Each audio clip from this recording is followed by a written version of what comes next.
Who's your favorite artist? Turn off the lights. Let the moon shine through the blinds. I can see mine. Hi my beautiful YouTube friends, welcome back to my channel. Welcome if you're new. If you are new, welcome to the team. Don't know why you're here, but I'm glad you are, so I hope you stay a while. My name is Danny. On this channel I make videos about movies and makeup.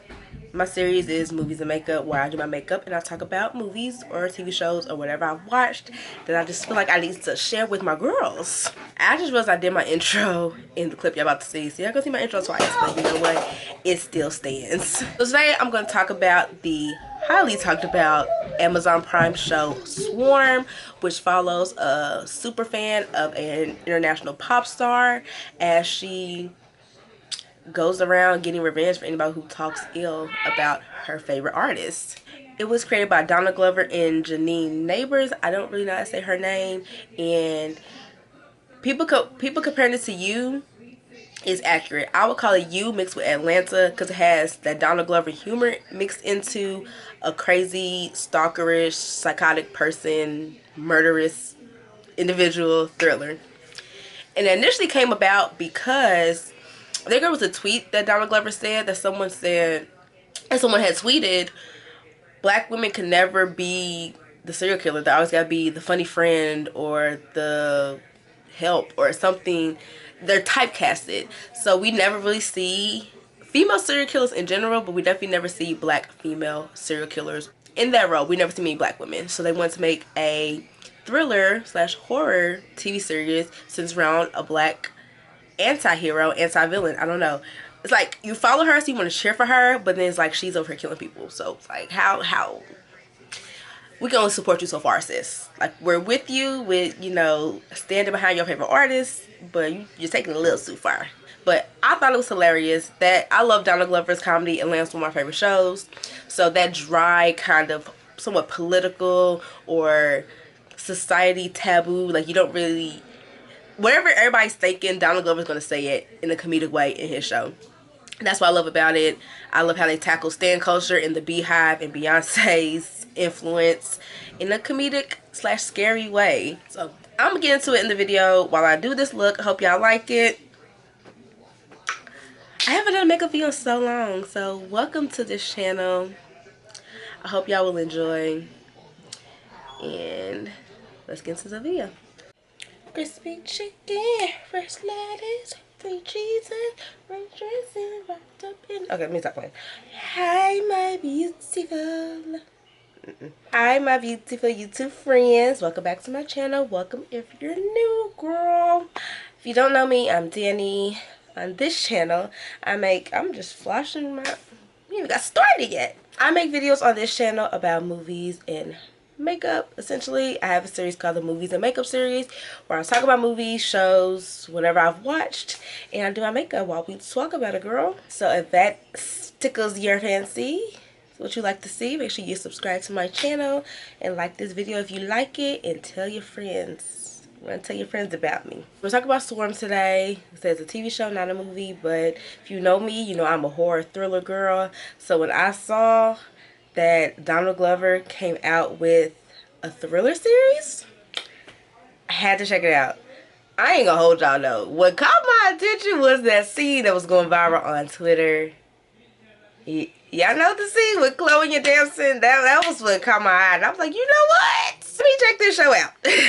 But when I got the premise that's actually like a thriller horror, kind of you-ish, definitely have to check it out. So we're going to talk about it because I watched the whole series in 2 days because I was hooked. It's been mixed reviews. I've been seeing like a lot of people say they don't like it, and I don't. We going to get into that. Yeah, should I do my brows? Don't know how I feel. Y'all know I am a dip brow girl. I am a drawn-on Sharpie marker eyebrow girl. But the girls are saying nowadays it's all about the natural brow. Just use a little brow pencil. Nobody's using dip brow anymore. Nobody likes those harsh brows. I feel undone. But y'all let me know what y'all think, and that's not what the video's about. So we're gonna just move on past that. I'm like hyper today. I'm trying to get it together. Okay. I have no idea what I'm gonna do my makeup today. I'm really just going with the flow. I wasn't even gonna make this video, but I said if I don't do it now, I'm not gonna do it at all, and I need to get back into recording. So we're gonna just go with the flow. I do want to try this underpainting that there's a TikTok filter that shows like how to get a facelift. So I kind of want to try that as an underpaint and then go with the flow. So I'm probably gonna go off camera and do the underpaint because I need the TikTok filter. I might do a TikTok at the same time and do that, then come back to do the over paint, whatever, everything over it in the eyes, and then we get to talk about Swarm. So I'm gonna be right back. So y'all should definitely go watch my TikTok because this was a trust the process moment getting to this moment. But we're gonna finish the look. So Swarm is about a super fan to this pop star icon named Nyjah. Well, the star's name is Nyjah. The girl, the super fan's name is Dre. And she is just like a super fan. She runs like a Twitter account dedicated to Nyjah. She is broke, doesn't have a really steady job. Yes, Joe sign. And she shares her love with her sister, Marissa. I'm trying to do spoilers. I probably shouldn't do spoilers. I'm gonna try to do as spoiler free as possible. But while everybody else around her is basically moving on with life and, you know, living life outside of being obsessed with Nyjah, Dre can't get over that obsession. It's really based on like a troubled childhood she had. So can you blame her? I guess you could. So anyway, tragedy strikes as it always does. And Dre ends up basically spiraling and becoming obsessed with anybody who has a problem with Nyjah, with killer results. And apparently it's based off of like actual occurrences, actual articles, and rumors based on super fans of Beyonce, which I can super believe because the Hive, I'm a part of the Beehive. I'm just not the homicidal Beehive, but I believe there's some homicidal Beehive members out there. I would not be surprised. Overall, I enjoyed the show. It definitely reminded me a lot of You. I've seen a lot of You comparisons. It definitely gave me a lot of You vibes. But being that it's a Donald Glover production, it had a lot of comedic undertones. It definitely was You mixed with Atlanta, as cliche as that probably sounds. It had the creepy factor of You and the thrillerness of You, but that dry humor that is Atlanta. And that's why I don't know what people were expecting. I mean, I guess I could say I expected something different. Not something different. When I saw Donald Glover, I was kind of wondering if he was going to go, like, dive deeply, like, completely into the horror thriller, if he was going to stay true to his roots, and he definitely stayed true to his roots, but I was pleasantly surprised.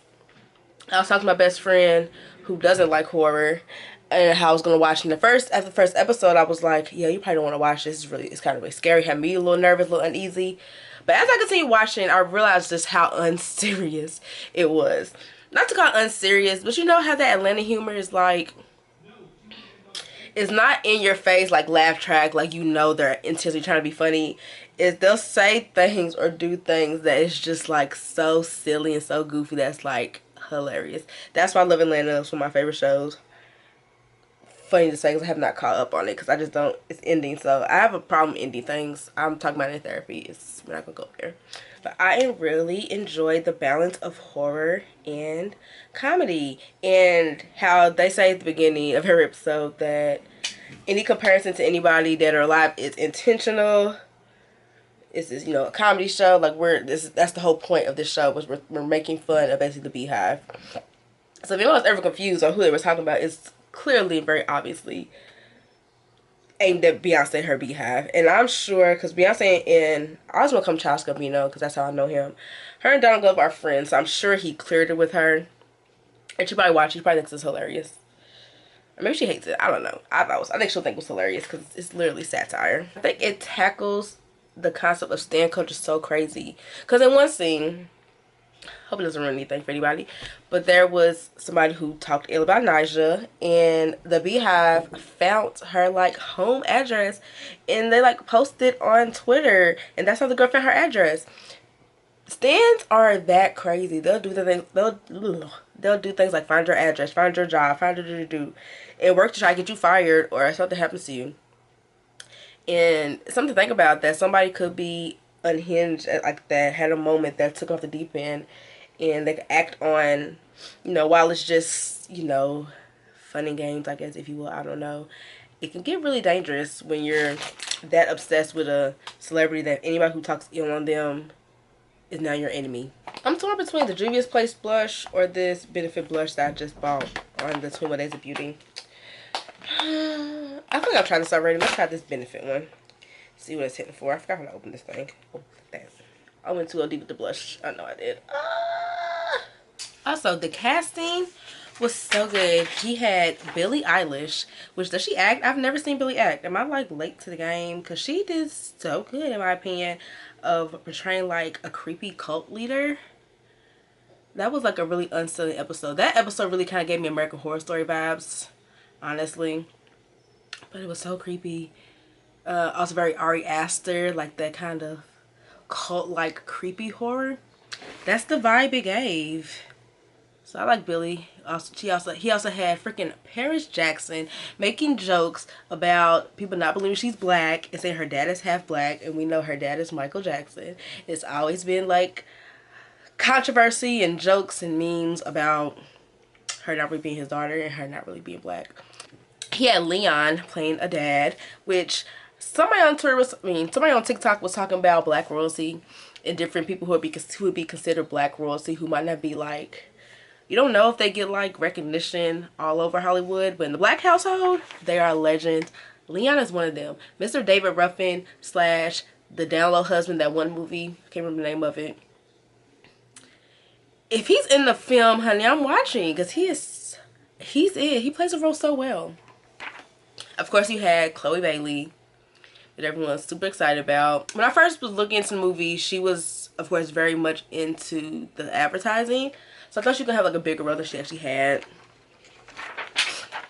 Which is interesting. I mean, she technically had a big role, but you didn't really see her as much as I anticipated seeing her. Y'all, I think I'm going to do a graphic liner, y'all. We're going to see how this goes, because I do not have a steady hand. We about to try something out. Isn't this the main actress, Dominique, is it Fishback? She did so good on portraying this creepy, obsessed fan. And it was so kind of weird to me, because I think I first saw her in Juice and the Black Messiah. I know she's been in a lot of other stuff, but she is just always just so sweet and beautiful to me, and for her to play this crazy role was kind of like, it felt real. It felt real to me. But we can get into the nitty gritty. That's really all I liked about it. The casting, the acting, the whole story in general, the fact that it was very satirical, I don't know. It was creepy. Every time she asked, who's your favorite artist? It heart jump like, oh shit. Answer correctly. What the fuck you about to say? But we can get to the nitty gritty about, like, I guess, analysis. I'm not gonna get too deep into it because people are really posting think pieces, and I just enjoyed the show for what it was and how it tackles stand culture. But you want to talk about the ending? Let's do some spoiler alerts because we can talk about how it ended. That's what I want to do. I'm gonna spoil some shit today. There's always one eye that went to Harvard and one eye that went to ICDC college. Like, there's just no in between. Never. Okay, so boom, the ending. First of all, I am just so frustrated on how Dre got away with so much. I ain't gonna hold y'all. This is we're getting to the spoiler section. Reminder, this is the spoiler section. If you have not seen it, you want to watch it, stop watching now. Come back and we can chat about it later. But I ain't trying to get blamed for ruining nothing for nobody. So I'm letting y'all know now. I gave time for everybody to leave. The ones who have actually seen it. Did Dre kill Marissa? I feel like no. Because that would have been on the autopsy. Like, it would have said, like, whatever method she used to kill her, but something, it just was never, okay, actually maybe she didn't like physically kill her, but I think because the parents like truly believe like she has, like, she was not at the funeral because she killed her or whatever, the reason her daughter's dead. I think just her putting that pressure on her, knowing that she wasn't mentally well, because she has like a cut, so I was hoping they would like explain like where the cut came from on her arm. My assumption now, seeing it, is that maybe she had attempted suicide in the past. And that's why the parents kind of felt like Dre was a bad influence or like a bad addition to their daughter's life, and she had something to do where she like contributed to her daughter killing herself. I don't know. But there's gonna post a TikTok that show like the side by side like angle comparison of like Dre's last interaction with Marissa, then her last interaction with her girlfriend at the end. Which I know, as I had just mentioned, that it would show up on an autopsy if it was like some foul play. But maybe they didn't do an autopsy. Maybe they just assumed she killed herself and didn't even do one. But I don't know. It seemed too connected and relevant to like not mean anything. And with Donald Glover, everything means everything. So I think there was a bit more to Marissa's death, but we didn't really delve into that. So it's kind of like left it to your imagination, which I'm pretty sure was intentional. So the episode before the last episode was so brilliant to me because was it Insecure that had like the show within the show with the missing girl? I think it was Insecure. I don't think it was Atlanta. But the way it kind of just cut into basically what we had been watching up until that episode was all like a reenactment. Like we were watching the episode of the episode. That was like Inception. But it was the detective, very like unsolved mysteries, first 48-ish, where she's like solving the case of the serial killer killing haters of Nyjah. It ended saying that like Dre was in custody for like rushing on stage. Then the next episode, she went to the Nyjah concert and she was on stage, but it kind of ended with like Nyjah embracing her and meeting her, and Nyjah had Marissa's face, which was creepy.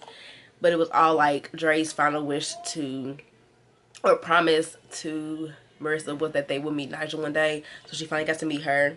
You know, she met her previously and she bit her, which was homage to the whole allegedly Lana Satan bit Beyonce. But I don't think it's ever been confirmed, but they brought that up. I feel like in that moment, that was Dre having a complete psychotic break. Because the episode before ended saying that, you know, a crazy fan rushed on stage and it was her and she has been held. She goes by Tony now. But they had finally found her because the detective in the episode was like trying to find her and figure out how to get to her to get some questions answered. Because she basically pieced it all together. So you would assume that that was the moment. And she rushed on stage, and in her delusion, she felt like Nyjah was like taking her under her wing and allowing her, you know, in her presence. When in reality, we know that Dre had actually gotten arrested. I guess look, it's missing something, some color. But I also want to know, like, what is Dre's history? Like, they never really talk about it. Like, did they talk about it? I know she was into being Marissa's foster sister. There was also like some kind of like weird obsession with Marissa, which is why the parents like got rid of her. And who had she hurt? Because there was another little moment where something about her grandmother. She apologized to her grandmother for the spilled milk. When she was talking to Billie Eilish, she was talking about being at home with her grandmother and apologized about the spilled milk. And the milk was red. So that is assuming that it was blood. And then later on,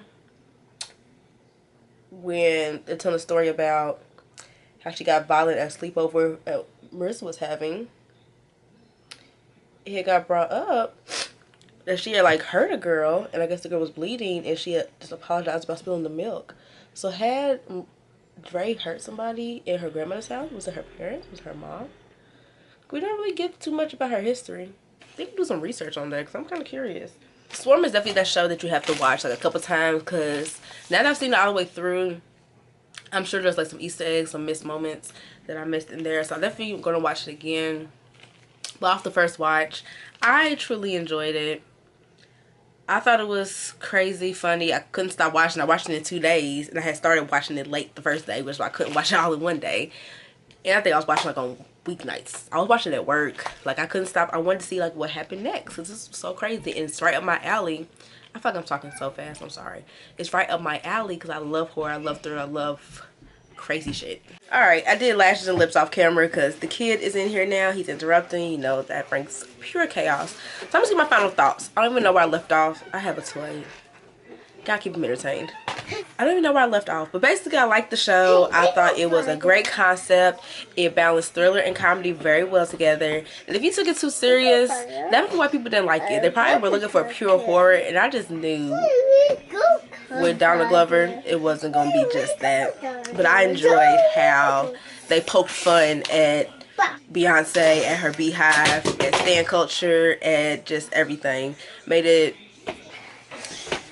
entertaining. Like a serious topic or a serious situation made it very entertaining, which I enjoyed. And it touched things that people don't typically like to talk about because mostly everybody's in the beehive.